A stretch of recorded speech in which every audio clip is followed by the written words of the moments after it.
Hello everyone. तो आज के लेक्चर में हम बात करेंगे sexual reproduction in flowering plants के पार्ट 2 लेक्चर के बारे में। जिस लेक्चर में हम लोग डिस्कस करेंगे कि male reproductive part of the flower के बारे में पूरा डिटेलिंग फॉर्म में डिस्कस करने वाले हैं।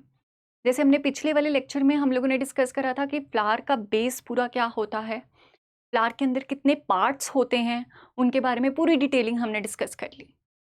अब मैंने आपको वहाँ पे एक चीज़ रेफर करी थी पिछले वाले लेक्चर में कि जो male reproductive part of the flower होगा उसका ओवरव्यू हमने पढ़ लिया था। तो एक बारी मैं उसको गो थ्रू करवा देती हूँ, फिर हम उसकी पूरी डिटेलिंग पढ़ेंगे। क्या डिस्कस करा था हमने पिछले लेक्चर में कि जो male reproductive part of the flower होगा उसको हम क्या रेफर करते हैं, यहाँ पे एंड्रोशियम के नाम से रेफर करते हैं। और उस एंड्रोशियम को एक और नाम दिया जाता है, दैट इज स्टेमेन। ये चीज़ हम लोगों ने डिस्कस कर ली थी। फिर हम लोगों ने ये भी बात करी थी पिछले वाले लेक्चर में कि स्टेमन के कितने रीजन्स होते हैं। 2 रीजन्स होते हैं।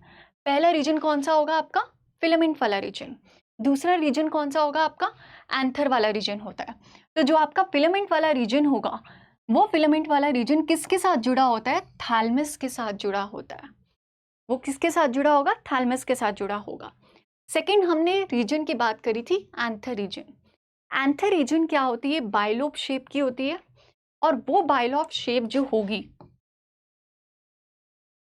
इस बाइलोब शेप में क्या बनते हैं, पॉलन ग्रेन्स बनेंगे। तो एंथर में किस चीज की फॉर्मेशन होने वाली है, पॉलन ग्रेन्स की फॉर्मेशन होगी। अब देखो यहां पे आपको नजर आएंगे ये आपके पास ये पहली लोब है, ये आपके पास दूसरी लोब है। ठीक है। अब यहां पे आपको एक चीज और बता दूं, हर एक लोब के अंदर हम लोगों ने डिस्कस करा था क्या प्रेजेंट होते हैं, थीका प्रेजेंट होते हैं। ठीक है। जैसे ये आपकी एंथर है, इस एंथर के पास जो लोब्स हैं उसके अंदर क्या प्रेजेंट है, थीका प्रेजेंट है। मींस हर एक लोब के पास हम लोगों ने डिस्कस करा था 2 थीका प्रेजेंट होते हैं। तो जैसे कि हर एक लोब के पास 2 थीका प्रेजेंट होंगे तो उसको हम क्या रेफर करते हैं, डाइथीकस के नाम से रेफर करेंगे। तो उसको हम बोलेंगे एक लोब के अंदर 2 थीका हैं, इसका मतलब ये डाइथीकस कहलाएगा। ये चीज भी हमने डिस्कस करी थी। देन अब एक बात बता देती हूँ, ये जो आपका थीका रीजन है, इस थीका रीजन के अंदर वाली साइड प्रेजेंट होता है माइक्रोस्पोरेंजिया। क्या प्रेजेंट होगा इसके अंदर, माइक्रोस्पोरेंजिया प्रेजेंट होता है। ठीक है। नेक्स्ट, अगर हर एक लोब के थीका के अंदर माइक्रोस्पोरेंजिया प्रेजेंट है तो उस हिसाब से हर एक थीका के अंदर माइक्रोस्पोरेंजिया, 4 माइक्रोस्पोरेंजिया हो गए। तो हम इसको क्या रेफर करते हैं, टेट्रा माइक्रोस्पोरेंजिएट से रेफर करेंगे। तभी हम लोगों ने ये वर्डिंग बोली है, each theca has 2 microsporangia, so the typical angiosperm anther is known as the tetra microsporangiate. Tetra microsporangiate means 4 microsporangia are present.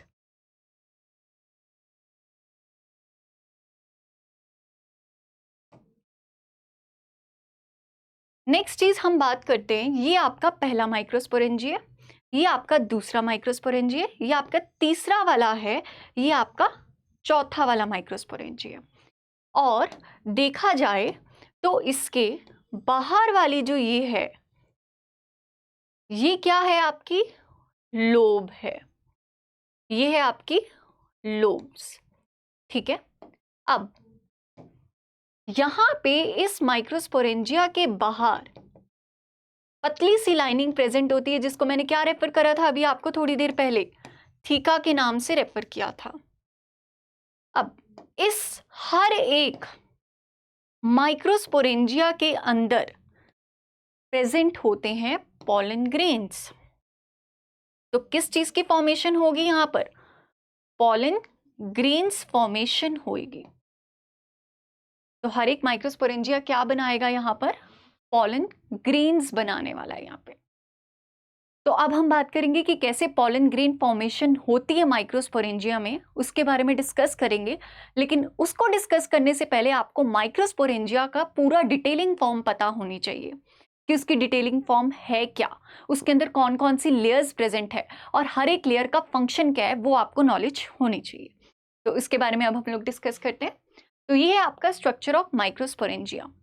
Structure of microsporangia में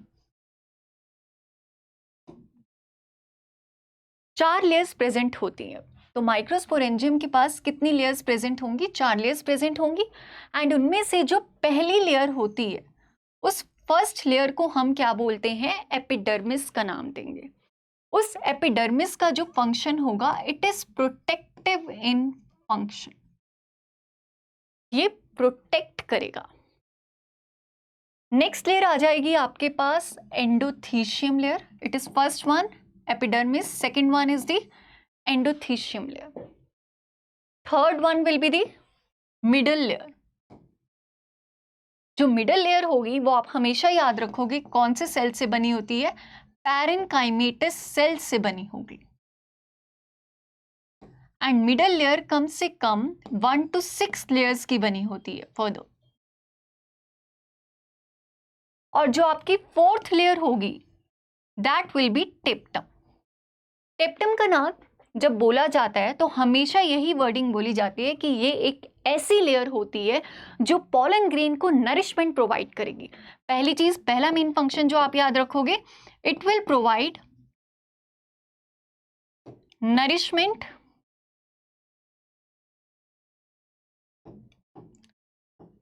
टू द पॉलन ग्रेन, पहला फंक्शन। दूसरा फंक्शन जो याद रखोगे, ये secrete करता है एक रेजिस्टेंट मटेरियल। उस रेजिस्टेंट मटेरियल को बोला जाता है स्पोरोपोलिनिन। एंड यहां से बहुत बारी क्वेश्चन आया नीट में कि which is the resistant material that टेप्टम secrete, that is the sporopollenin. Second most important function जो हमने बात करी स्पोरोपोलिनिन के बारे में, थर्ड फंक्शन आप लोग याद रखोगे कि टेप्टम एक एंजाइम सिक्रीट करता है। उस एंजाइम का नाम होता है कैलेज एंजाइम।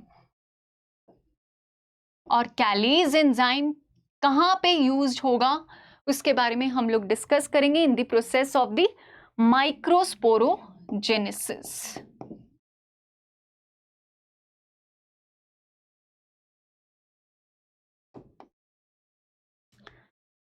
तो पहली 3 लेयर्स जो हमने डिस्कस करी, एपिडर्मिस, एंडोथीशियम और मिडल लेयर। एपिडर्मिस, एंडोथीशियम और मिडल लेयर के बारे में आपको एक चीज याद रखनी है, अकॉर्डिंग टू एनसीईआरटी इन तीनों का एक ही फंक्शन कहलाया गया है, दैट इज द प्रोटेक्शन। ये एनसीईआरटी के अकॉर्डिंग आपको याद रखना है। सेकेंड चीज जो मैंने बोली थी कि जो टेप्टम के फंक्शंस हैं वो याद रखोगे। ये तो आपकी सारी की सारी लेयर्स हो गई, चारों लेयर्स जो कि माइक्रोस्पोरेंजियम में इंपॉर्टेंट है। अब टेप्टम के अंदर वाली साइड प्रेजेंट होता है यहां पर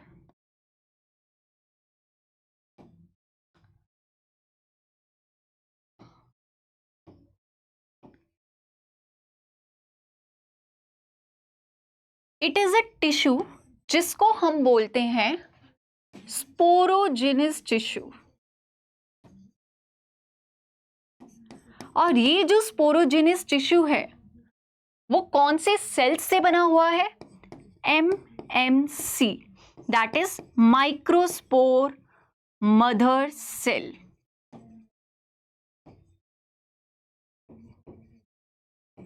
और ये जो माइक्रोस्पोर मदर सेल होगा, इससे क्या बनेंगे आगे चल के?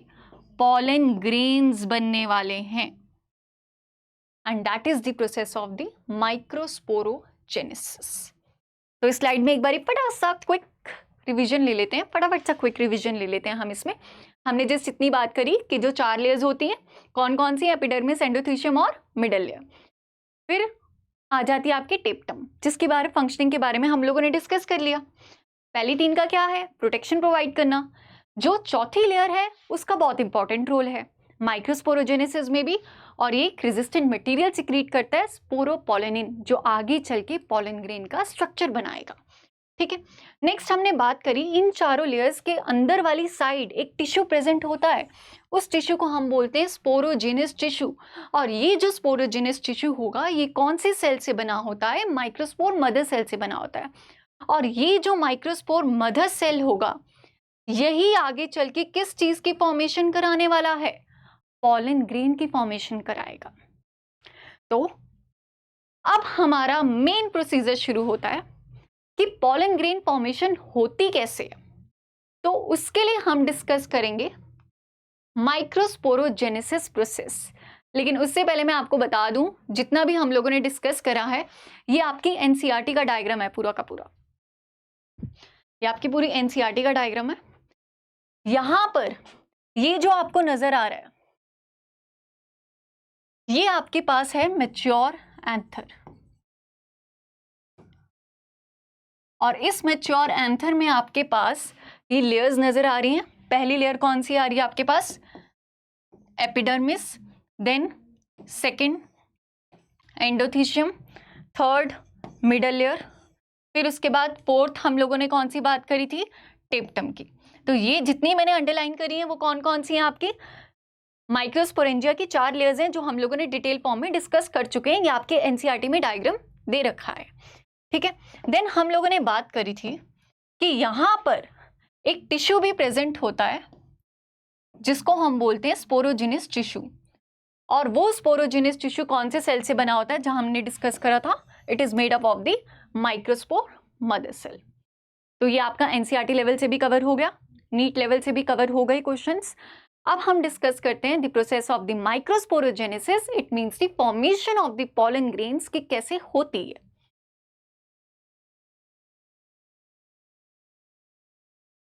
तो this one is done, epidermis endothecium का एक आपके कॉम्पिटेटिव पॉइंट ऑफ व्यू से आप याद रख सकते हो, डिहेसेंस का मतलब होता है झड़ना। एंडोथीशियम लेयर का काम तब होगा, ये तब डेवलप होता है जब एंथर की डिहेसेंस होगी। मिडिल लेयर के बारे में हम लोगों ने डिस्कस कर लिया था, कितनी लेयर्स प्रेजेंट होती हैं, एटलीस्ट ये कम से कम 1 से 6 लेयर्स से बना होता है। एंड जैसे जैसे एंथर मैच्योर हो जाएगा उस टाइम पर ये जो मिडिल लेयर होती है वो डीजेनरेट हो जाएगी। And this is the question of NEET कि जो कौन सी लेयर है इन चारों में से जो डीजेनरेट होती है जब एंथर मैच्योर हो जाएगा, that is the middle layer. ठीक है, नेक्स्ट आपको याद रखनी होगी टेप्टम के बारे में, जो मैं क्लियर कर चुकी हूं, जो सबसे अंदर वाली लेयर होती है, इनर मोस्ट लेयर, जिसका काम क्या होता है, नरिशमेंट प्रोवाइड करना पोलन ग्रेन्स को। तो ये सारा का सारा हम लोगों ने माइक्रोस्पोरेंजिया के बारे में डिस्कस करा है। तो जैसे कि मैं जब आपको ये सारी की सारी पीपीटी प्रोवाइड करूंगी उसमें आपके पास शॉर्ट नोट्स भी होंगे प्लस मेरे रिटन नोट्स भी होंगे and everything, so don't worry about that. अब हम लोग पोलन ग्रेन्स के बारे में फोकस करते हैं कि पोलन ग्रेन्स बनते कैसे हैं। तो सबसे पहली चीज जब मैं बोल रही हूँ डेवलपमेंट ऑफ द माइक्रोस्पोर और माइक्रोस्पोरोजेनेसिस, यहाँ पे हम अलग अलग इवेंट्स के बारे में डिस्कस करने वाले हैं। Different events through which the haploid microspores are formed in microsporangium। चलो जी, सीधा सा फंडा है इसका जो बात करने वाली हूं मैं। स्पोरोजेनस टिश्यू था आपके पास, स्पोरोजेनस टिश्यू के अंदर क्या थे, किससे बना हुआ था टिश्यू, माइक्रोस्पोर मदर सेल से बना हुआ था। और ये जो माइक्रोस्पोर मदर सेल था इससे हमने किस चीज की फॉर्मेशन करवानी है, पोलन ग्रेन्स की फॉर्मेशन करानी है।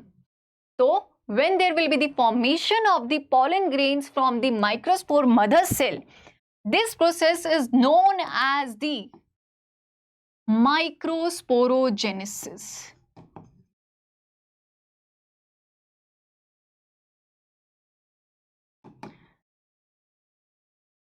तो अब हम पूरा प्रोसेस डिस्कस करते हैं।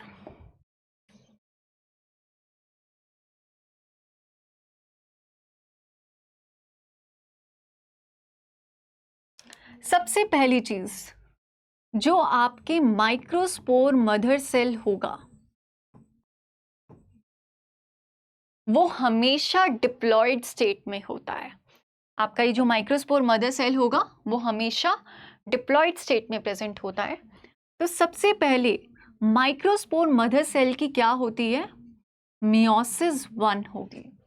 मियोसिस 1 से क्या हो जाएंगे, आपके पास 2 सेल्स बनेंगे, that will be haploid cells. Haploid cells बनेंगे। आफ्टर दैट इन सेल्स की होगी मियोसिस 2। मियोसिस 2 के बाद इनका जो स्ट्रक्चर बनेगा that will be the tetrad structure. अब आप बोलोगे मैम आपने 3 सेल्स बनाए हैं, मियोसिस 2 से तो 4 सेल्स बनते हैं। तो लेट मी क्लैरिफाई यू, जब मैं बोल रही हूं यहाँ पे 3 सेल्स हैं, एक सेल पीछे भी है, it is a 3D structure. 3D structure है, इसका मतलब 3 सेल्स आगे की तरफ है, एक सेल पीछे की तरफ है। तो इसको हम बोलेंगे माइक्रोस्पोर्स। अब यहां पर हर एक सेल एक दूसरे के साथ बहुत चिपक के पड़े हुए हैं, बिल्कुल चिपक के जुड़ के पड़े हुए हैं एकदम से। अब ऐसी कौन सी चीज है जो सेल्स को पूरा बाइंड करके रख रही है, वो चीज है आपके पास that is the callose. Callose material की वजह से ये चारों के चारों सेल्स क्या हैं, एक दूसरे से टाइटली जुड़े हुए हैं। तो हम बोलेंगे it is a 3D tetrad structure. अब देखो, अगर कैलोज एंजाइम है, sorry not a callose enzyme, यहां पर जो कैलोज मटेरियल है जो पूरी की पूरी सेल्स को जोड़ के रख रहा है, अब अगर हम उस कैलोज मटेरियल को अलग करेंगे, हटा देंगे, तो वहां से सारे माइक्रोस्पोर्स अलग अलग हो जाएंगे, फिर वो आगे चल के डेवलप हो सकते हैं पॉलन ग्रेन में। तो उसके लिए जो हमने एंजाइम डिस्कस करा था, कैलेज एंजाइम, जो कि टेप्टम रिलीज कर रहा है, वो यहां पर यूज होने वाला है। तो टेप्टम से कैलेज एंजाइम आएगा और उस कैलेज एंजाइम ने क्या करना है, इन चारों सेल्स को अलग अलग कर देना है।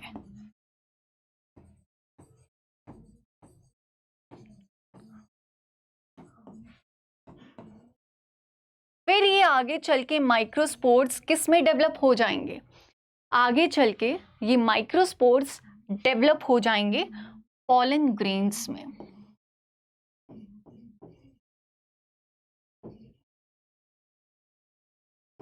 So here they develop into the pollen grains. अब देखो pollen grains का स्ट्रक्चर कैसा होता है, ये मैं आपको बता देती हूँ। जब जैसे ये pollen grains में डेवलप करते हैं तो pollen grain का स्ट्रक्चर आपको कुछ इस मैनर में नजर आएगा।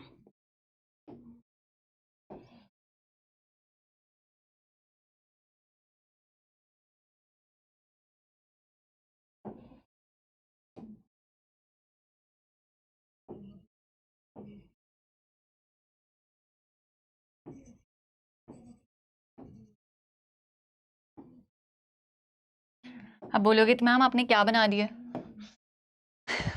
तो ये आपके पॉलन ग्रेन का स्ट्रक्चर है जो हम पूरा डिटेलिंग फॉर्म में डिस्कस कर रहे हैं। तो जैसे ही माइक्रोस्पोर डेवलप हो गए हैं पॉलन ग्रेन्स के अंदर, तो पॉलन ग्रेन का स्ट्रक्चर भी पता होना चाहिए, तभी हम लोग आगे डिस्कस कर पाएंगे कि पॉलन ग्रेन्स के यूजेस क्या हैं, फंक्शंस क्या हैं, उसको आगे फर्टिलाइजेशन प्रोसेस में कैसे यूज करा जाता है, इन सब के बारे में हम पढ़ पाएंगे। तो सबसे पहली चीज यहां पर आपको सेंटर में नजर आएगा पॉलन ग्रेन की क्या है, हेप्लॉइड न्यूक्लियस प्रेजेंट है।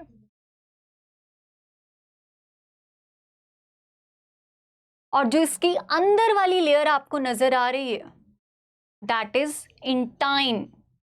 इन से याद रखना इंटरनल लेयर है, और ये जो इंटरनल लेयर होती है ये बनी होती है सेलुलोज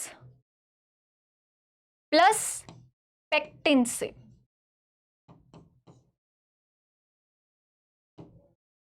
और जो सबसे आपकी बाहर वाली लेयर होगी उसको हम बोलेंगे exine. Exine again external layer है, और ये जो एक्सटर्नल लेयर होगी ये बनी होती है स्पोरोपोलिनिन से, जो हम लोगों ने डिस्कस करा था। कौन रिलीज करता है? टेप्टम रिलीज करेगा। स्पोरोपोलिनिन के बारे में हम लोग नेक्स्ट लेक्चर में डिटेल में पढ़ेंगे, बट फिलहाल आपको ये स्ट्रक्चर पूरा क्लियर होना चाहिए कि पॉलन ग्रेन के स्ट्रक्चर में क्या क्या चीजें इंपॉर्टेंट हैं, आपको याद रखनी है। पहली लेयर आपको नजर आ गई थी इंटाइन, जो कि सेलुलोज प्लस पेक्टिन से बनी हुई है। सेंटर में हैप्लॉइड न्यूक्लियस प्रेजेंट होगा। बाहर वाली लेयर कौन सी होती है? आपकी एक्साइन लेयर, जो किससे बनी होती है? स्पोरोपोलिनिन से बनी होगी। बट एक चीज आप ध्यान में रखना, जहां जहां आपके पास ये एक्साइन लेयर है वहां पे आपको ये ग्रीन डॉट स्ट्रक्चर्स में नजर आ रहे हैं, वो क्या है? जर्म पोर्स हैं। और जर्म पोर्स जहां पर भी होंगे वहां पे स्पोरोपोलिनिन नहीं प्रेजेंट होगा। It is a thumb rule कि कभी भी जर्म पोर्स वाली साइड पे या जर्म पोर्स पे कभी भी स्पोरोपोलिनिन नहीं प्रेजेंट होता। तो जर्म पोर्स का काम क्या होता है? They help in germination.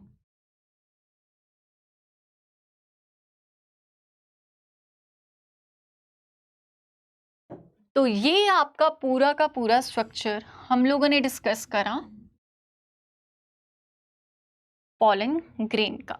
ठीक है, तो ये आपका पूरा पॉलन ग्रेन का स्ट्रक्चर था जो हम लोगों ने डिस्कस करा। तो नेक्स्ट लेक्चर में मैं आप लोगों को बताऊंगी कि पॉलन ग्रेन जो फॉर्मेशन होती है आगे 2 सेल स्टेज में भी हो सकती है, 3 सेल स्टेज में भी हो सकती है। That depends upon the angiosperms, कि कौन से टाइप के एंजियोस्पर्म है, तो वो भी हम डिस्कस करेंगे।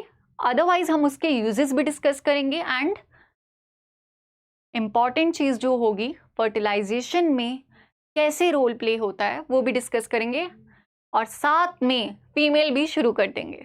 ठीक है, तो फिलहाल के लिए अगर आपको कोई भी डाउट्स हो then just give a single message to me, I will convey you. Thank you so much.